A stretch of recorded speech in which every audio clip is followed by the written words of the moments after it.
Rafale watch பில்லுடைய பில்லை கொடு அப்படின்னு சொல்லி அமைச்சராக இருக்கக்கூடிய செந்தில் பாலாஜி அவர்கள் கேட்டபோது 3 மாத காலம் இழுத்தெடுத்தாரு.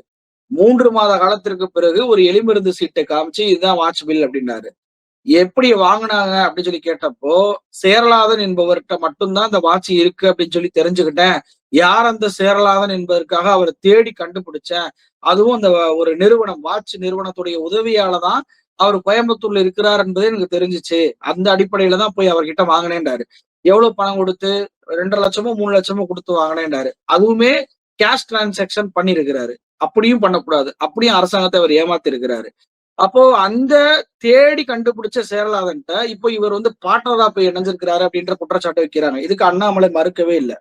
இதுவரைக்கும் எந்த ஒரு மார்ப்பையும் சொல்லவே இல்ல.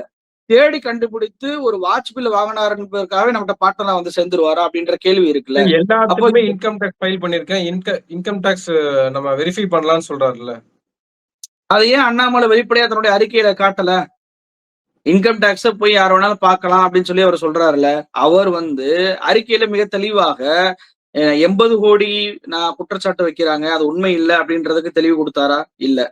அதே போல வங்கியில வந்து எந்த வங்கி எனக்கு பேங்க் லோன் கொடுத்துச்சு அப்படின்ற தெளிவை கொடுத்தாரா? இல்ல.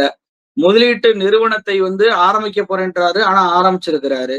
அப்ப முன்னுக்கு பின் முரணான விஷயங்கள், பல்வேறு விஷயங்களை அண்ணாமலை தன்னுடைய அறிக்கையில வந்து கொடுத்திருக்கிறார். வெறுமனே இது உட்கட்சி பிரச்சனை. அவரால பாதிக்கப்பட்ட நபர்கள் அல்லது அவரால வெளியேற்றப்பட்ட நபர்கள் இந்த குற்றச்சாட்டை வைக்கிறார்கள் என்பதை கடந்து அரசாங்கத்தை அண்ணாமலை ஏமாற்றியிருக்கிறார்.